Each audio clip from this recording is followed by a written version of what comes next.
the arrival of the 39th and the continuation of the important work to provide Ukraine what it needs in terms of training to defend itself. And with that, I'll be happy to go to your questions. We'll go ahead and start with AP Tarakap. Thank you, General Ryder. So can you confirm that Airman First Class Jack Teixeira, a member of the Massachusetts Air National Guard, is a person of interest in this leaked documents case? And I have several other questions. Sure. So first of all, as I mentioned, there is an ongoing criminal investigation, and so anything related to that, I'm going to need to refer you to the DOJ or the FBI. Can you speak at all to if anyone in the Department of Defense has reached out to this airman? Do you know where he is? There are reports that law enforcement is closing in on this airman's location. So has anyone been able to reach out to him? Again, Tara, appreciate the question, but again, given that this is an ongoing investigation, I'm not going to be able to talk about the investigation or any potential DOJ actions, so I'd refer you to them. Okay, in the days after the leaks came to light, what steps has DoD taken to reduce the number of people who have access to not only these classified briefings, but the classified material in general? Sure. So we continue to review a variety of factors as it relates to safeguarding classified materials. This includes examining and updating distribution lists, assessing how and where intelligence products are shared, and a variety of other steps. I would say, though, that it is important to understand that we do have stringent guidelines in place for safeguarding classified and sensitive information. This was a deliberate criminal act, a violation of those guidelines.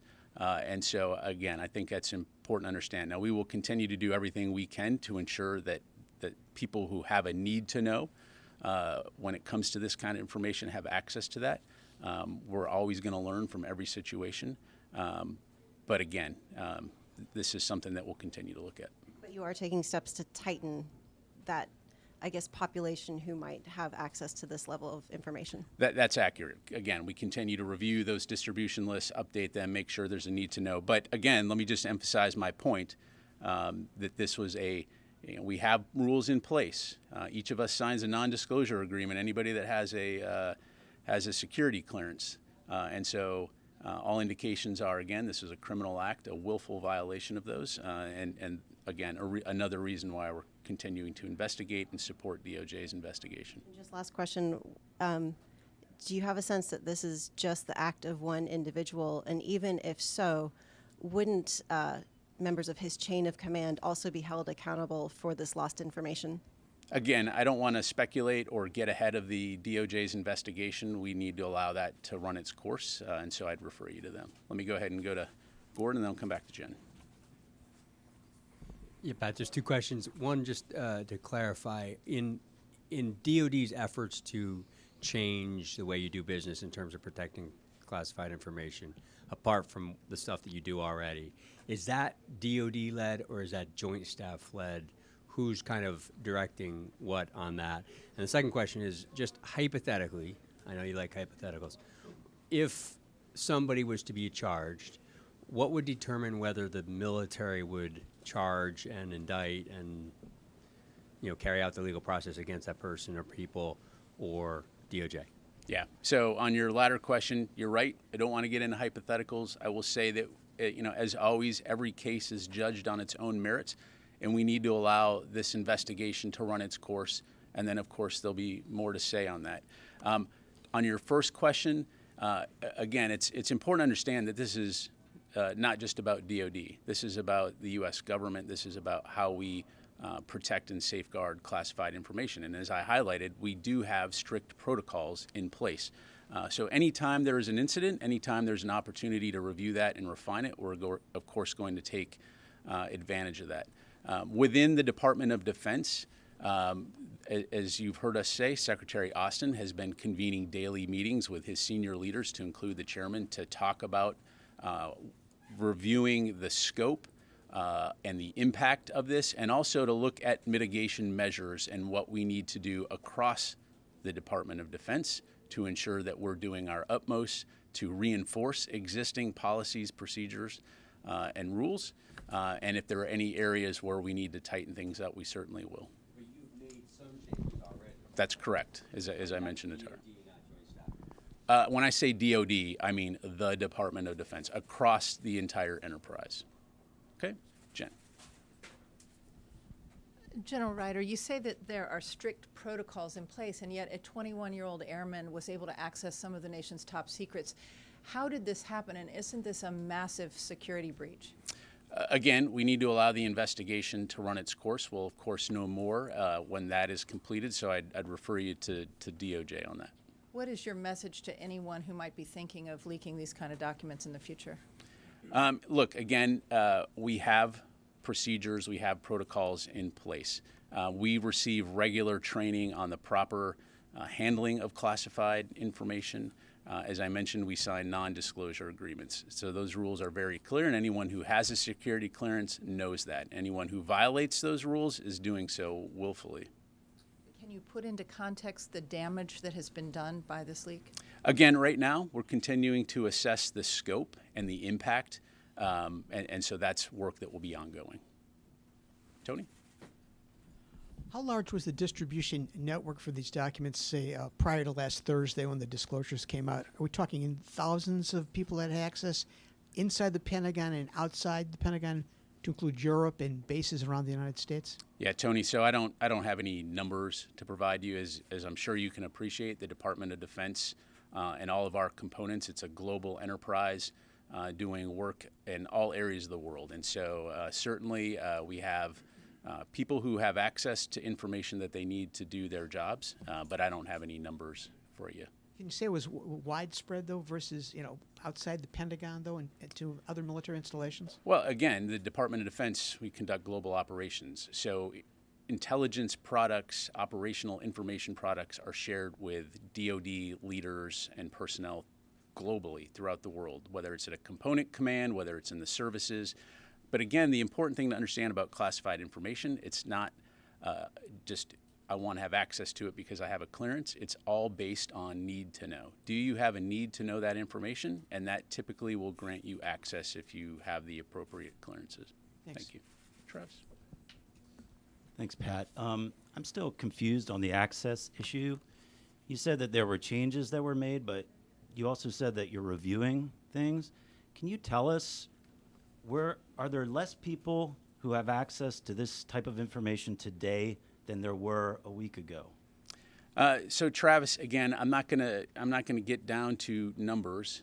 Again, reviewing distribution lists, looking at who has a need to know, making sure those things are updated, doing due diligence in the wake of these unauthorized disclosures. Again, though, I want to emphasize that this was a deliberate criminal act to violate those guidelines and rules, in the same way that if you locked your front door and somebody came into your house and took something, you followed your procedures and you locked your door, but somebody went in your house and took something and put it out on the street. That's what we're talking about here. Let me go to Carla. Just a couple questions on this, and then I have a follow on something separate. Why did it take so long to brief the Secretary about the leaks? He said that he was briefed on April the 6th. And would you classify that delay as a failure of the open source intelligence teams? Absolutely not. We were notified, the department became aware on the 5th. The Secretary was briefed hours later in the morning of the 6th. I don't consider that a delay. Thanks. Yeah. To follow on that, these documents were available long before April 5th and 6th. So what took so long for DOD and the intelligence communities to locate these documents? Yeah, so that's really something that the investigation will tell us. That said, I think it's important to remember that DOD's intelligence activities are primarily focused internationally. So to the extent that the department collects any information related to U.S. persons, for example, or gaming chat rooms, it would have to be conducted in accordance with law and policy and in a manner that protects privacy and civil liberties. So again, we'll know more at the culmination of this investigation. Thank you. Let me go. To follow up No, on just the Syria, really quickly on the Syria attacks from March, do we have a final conclusion on the TBI assessments? How many U.S. troops received TBIs as a result of these attacks? And do you believe that the U.S. strikes that happened on 3/23, the retaliatory strikes, do you believe that they've deterred Iranian-backed groups from targeting U.S. forces? Yeah, so on the TBI, my understanding is CENTCOM has collected some additional information, so we'll get that to you and the press team here. In terms of deterrence, again, we're going to continue to do everything that we need to do at a time and place of our choosing to ensure that we're deterring and safeguarding our folks. I'll just leave it at that. Thank you. Let me go to Dave. Can you just tell us what the mission of the 102nd Intelligence Wing for the Massachusetts Air National Guard was?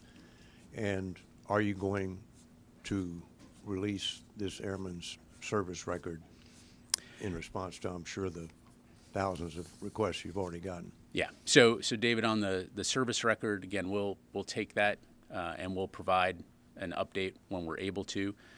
In terms of the 102nd Intelligence Wing, I don't have that in front of me. I'm positive they have a website. We can quickly find the fact sheet up there.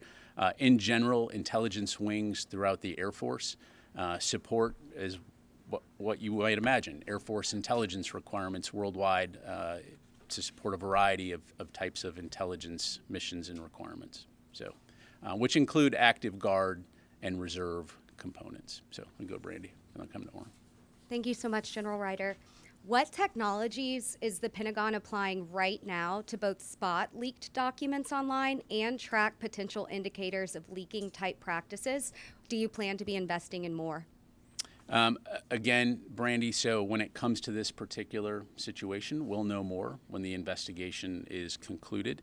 As I highlighted, when it comes to intelligence collection within the Department of Defense, that's focused primarily internationally. I'm not going to get into the specifics of where, how, and when we conduct our intelligence activities, but we're always looking at potential gaps, potential vulnerabilities, and that's something that will just be ongoing work. You are using technologies right now to spot potential leakers of future documents.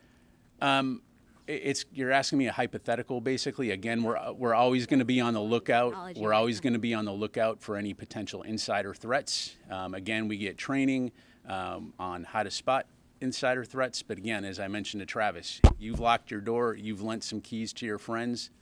If one of those friends decides to give the keys away, hopefully you've been able to clue in on those signals. So we'll continue to monitor. I don't think it's lost on anyone in this room that this is all happening at the same time that Deputy Secretary Hicks is conducting a review of the Pentagon's classification practices and at times overclassification. So can you talk about how this incident is informing that ongoing review? Again, I think that there's the investigation that the DOJ is conducting. And then you're talking about something separately, which is, again, our review of classification requirements, acknowledging that where we need to be better in terms of classification. So it's having no impact on Hicks's Thank you. review. I'm going to go on to Orrin Okay. here. Yep.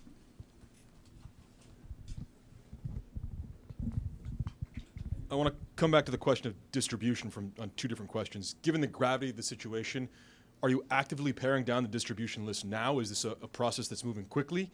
Or is it going to take time for there to be meaningful substantive changes to the distribution? And then is DOD or has DOD taken additional measures to restrict the access to classified information of others in the Massachusetts Air National Guard? So, Orrin, broadly speaking, I think I've already answered the question that yes, we are taking and have taken steps to review distribution lists and to ensure that the folks receiving information have a need to know. But again, to belabor the point, we have safeguards in place. We have processes. We have procedures. We'll continue to do due diligence as part of this review to ensure that we're doing everything we can to prevent potential unauthorized disclosures in the future, recognizing that, again, this was a criminal deliberate act. Thank you. And of the Massachusetts Air National Guard. Again, I don't have anything on that. Ro.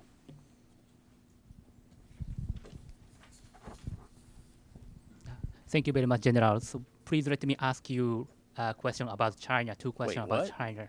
Well, free. Read the room, Ro. Yeah. Come on. Yeah. The China conducted 3-day exercises around Taiwan and still continue the combat training around Taiwan. So do you assess China has overreacted to the meeting between President Tsai and Speaker McCarthy? Yes, thanks, Ro. So we obviously continue to monitor the situation in the Taiwan Strait very closely, as well as the PRC's military exercise. You've heard others say that from a U.S. government perspective, these military exercises undermine peace and stability across the Taiwan Strait, which is critical to global prosperity. You know, they estimate, upwards of a few $1 trillion of global commerce going through that strait regularly. And so, as we've said, there is no reason for Beijing to turn President Tsai's transit, which was consistent with longstanding U.S. policy, into something that it's not, or use it as a pretext to overreact. And so we'll continue to do everything we can to maintain open channels of communication with the PRC. And we will not be deterred, the U.S. will not be deterred from operating safely and responsibly in the seas and the skies in the Western Pacific, consistent with international law. Just one quick follow-up. The Chinese military exercises simulated the blockade of Taiwan. Are you confident that the U.S. military is capable of breaking Chinese blockade around Taiwan? Well, again, I'm not going to get into hypotheticals, and I'm not going to talk about, or speculate on future scenarios. Again, we're going to work closely with our allies and our partners in the region to focus on our primary goal, which is peace, stability, and security in the region. And so that will continue to be our primary focus. Okay, let me go back over to here, Will, and then Laura. Thank you. What is the scope of the leak as identified by DoD so far? Are we talking tens, hundreds, thousands of documents? And then second, the U.S. has been reviewing the authenticity of the documents for several days now. What has been found so far on that? Yeah, thanks. So that work is ongoing, Will. I'm not going to be able to provide you with a overall number of documents. We're just going to continue to look at this. As you highlight, some of the initial indications were that some of those documents had been altered. Again, for obvious reasons, I'm not going to go into which ones were or weren't, but that is work that we continue to do. Take a look at. Laura? Thank you. Sort of as a follow-on to Carla and Brandy's questions, can you say whether DoD has anyone looking at chat rooms on Discord, for example, or other social media platforms right now for leaked information? And if not, should DoD have these people? So DOJ is, as I understand it, is working with Discord, or Discord has come out publicly to say they are cooperating with the DOJ. So that's really a question for DOJ to talk about. So is that a no, that DoD? I think I already answered the question in terms of what our focus is on. It's primarily focused on international. I'm not going to get into the specifics of what intelligence activities we're conducting or not, other than to say when we do conduct those activities, they're in compliance with the law and with policy. Okay, you go to Jim, and then I'll come back over here. Thanks, General. Every time something like this happens, there's a huge tendency to clamp down on everything, but that sort of ends up throwing the baby out with the bathwater, if you know what I mean. Is there any sort of idea in the department that the intel does need to be shared, it just needs to go to the correct people? Is there a study going on with that? Yeah, so thanks, Jim. So as I mentioned, there have been daily meetings with the Secretary and the senior DoD leadership team. We're taking this very seriously to look, again, at the scope, the impact, and importantly, the mitigation measures. I will tell you that these discussions are very focused, very deliberate, and very measured in terms of ensuring that we're doing the right things while not impeding or impacting our ability to do our important missions worldwide. And so, just to put it frankly, we're continuing to conduct our operations and provide people with the information they need without missing a beat. Thanks. All right, let me come over here. I'll go here and then here. Yeah, thanks, Pat. But would a junior service member like an airman in the Massachusetts Guard or any other junior service member typically have the level of security clearances that would allow them access to such sensitive information like joint staff briefing documents? Yeah. So again, let me just preface what I'm about to tell you with I'm not going to talk about a particular individual. I'm not going to talk about the investigation. I'm not going to, again, have to refer you to DOJ for that. Let's take a step back for a second. Let's talk about security clearances. When you join the military, depending on your position, you may require a security clearance. And if you are working in the intelligence community and you require a security clearance, you're going to go through the proper vetting. We entrust our members with a lot of responsibility at a very early age. Think about a young combat platoon sergeant and the responsibility and trust that we put into those individuals to lead troops into combat. That's just one example across the board. So you receive training and you will receive an understanding of the rules and requirements that come along with those responsibilities. And you're expected to abide by those rules, regulations, and responsibility. It's called military discipline. And in certain cases, especially when it comes to sensitive information, it also is about the law. So I'll just leave it at that. Qasim. Thank you very much. So, separate topic. Last week, CENTCOM confirmed that 3 U.S. service members were with YPG SDF ringleader Malign Abdi when he was apparently targeted in an airstrike in northern Iraq, Suleimania. My question is, what was the mission or engagements that the U.S. service members involved alongside Malign Abdi in Suleimania, and also were these engagements authorized or permitted by the Iraqi central government or not? Yeah, so let me tell you what I've got on this, Qasim. So on April 7, convoy, including U.S. personnel, was fired upon while in transit within the Iraqi Kurdistan region in the area near Suleimania. U.S. forces are in Iraq and Syria, as you know, in support of local partner forces, in support of the Defeat ISIS mission, the enduring defeat of ISIS. And so in this particular incident, we can confirm that there were no casualties, that the strike was not a near miss. It struck more than 100 meters from the convoy, and CENTCOM is currently investigating the incident. So I'd refer you to CENTCOM. What was the mission of the U.S. service members, and was it somehow allowed? They are conducting in support of the Defeat ISIS mission. By the Iraqi government? Was it authorized by Iraqi government? Because Muslim. Well, we're supporting the Iraqi security forces as part of the Defeat ISIS mission. As you know, we have forces in Iraq. They're not conducting combat operations. They're there advising and assisting the Iraqis. And then we have forces in Syria that are supporting the SDF. So again, there's an intra-theater mission in terms of the Defeat ISIS mission. Cross border, like Malign Abdi is in Syria. You are cooperating with him. Well, the OI and I need to move on, but the OIR headquarters is in Iraq, right? But they conduct operations in support of Defeat ISIS mission in Syria and Iraq. So let me go ahead. Yes, sir. If I may, I'd like to remain on the same subject. Actually, I got one question about this. I posed the same question to the State Department on Monday, and I was referred to the Department of Defense, so that's why. The question is, when the U.S. servicemen, U.S. military members are riding with the head of the SDF, isn't there a concern within the Department of Defense that those U.S. servicemen are also made a legitimate target, not least one of your greatest NATO allies, because of his decades-long relationship with the PKK that I'm sure is very much known to the U.S. intelligence community? So no. SDF, we've partnered with the SDF since 2015, 2014 as part of the Defeat ISIS mission. We have a long-standing relationship with them. They're not the PKK.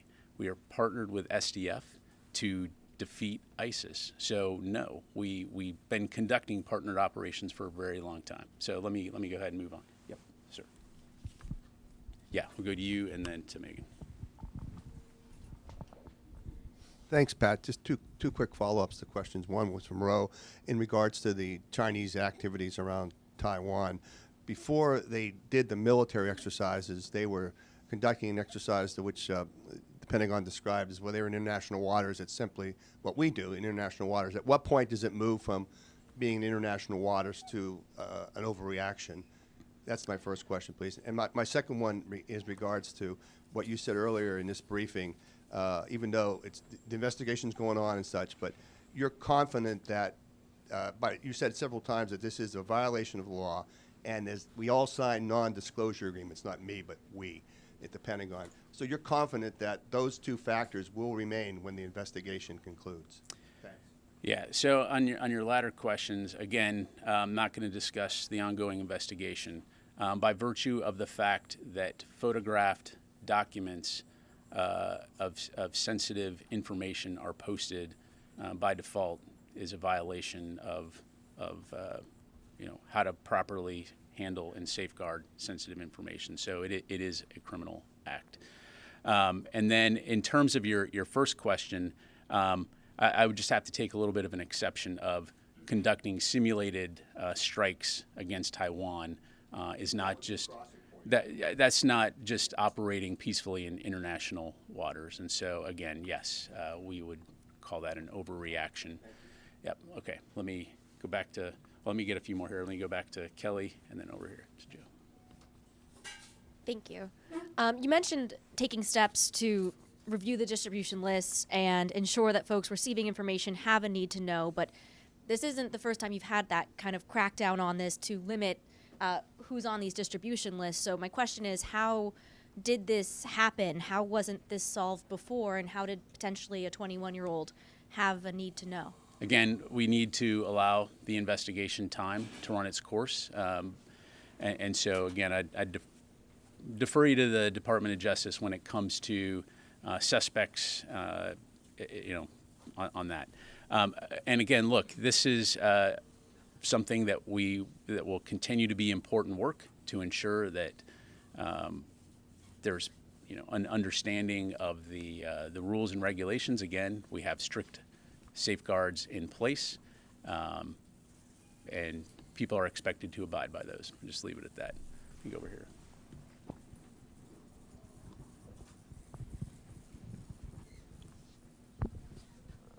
Thanks, General. Quick one on the Syria strike. So just to clarify, there has been no attribution to who was behind that attack with the three of us? Again, my understanding is it's continued.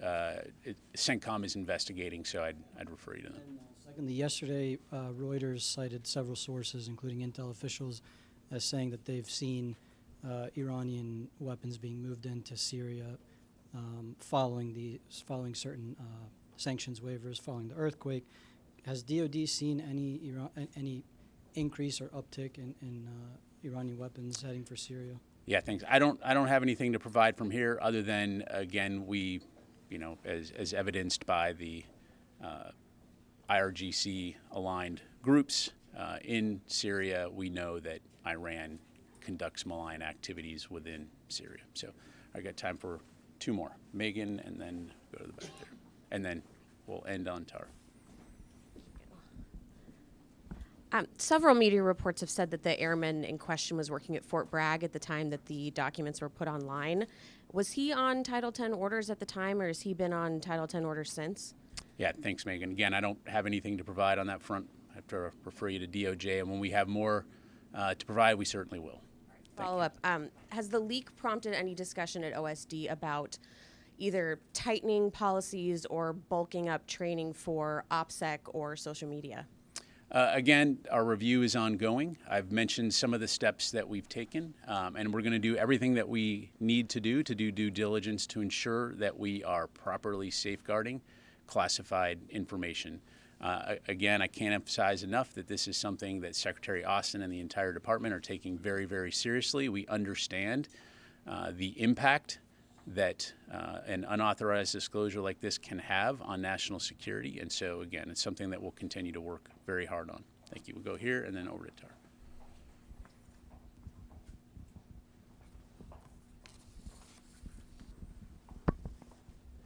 Thank you, General. This morning, the Prime Minister of Poland gave remarks that were very supportive of Ukraine's stated ambition to join both the EU and NATO alliance. From a strictly military perspective, would you see any benefit to Ukraine joining these two organizations, and especially for the wider defensive posture there in the area? Yeah, in the thanks. Baltic states? So that's not really something for me to comment on. Obviously, I'd refer you to Ukraine to talk about its perspectives on joining NATO and the EU. Just leave it at that. Tara? The Associated Press has confirmed that federal agents have taken a Massachusetts Air National Guardsman into custody. At this point, could you speak a little bit more about this case? I cannot. I'd again refer you to DOJ. It's an ongoing DOJ investigation and activity, so I'd refer you to them. And again, I will say when we do have more to provide, we certainly will. Okay, thank you very much, everybody. Appreciate it.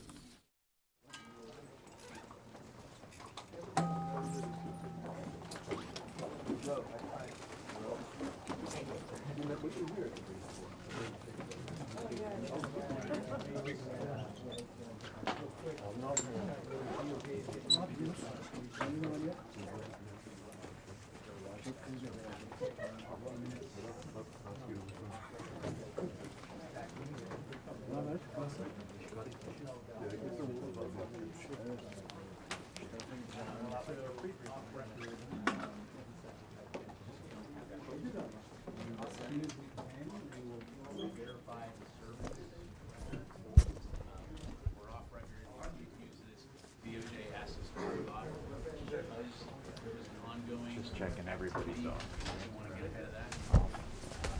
Off. Off. Yeah, it's Okay. off the record. Yep. Very good. Turn it off.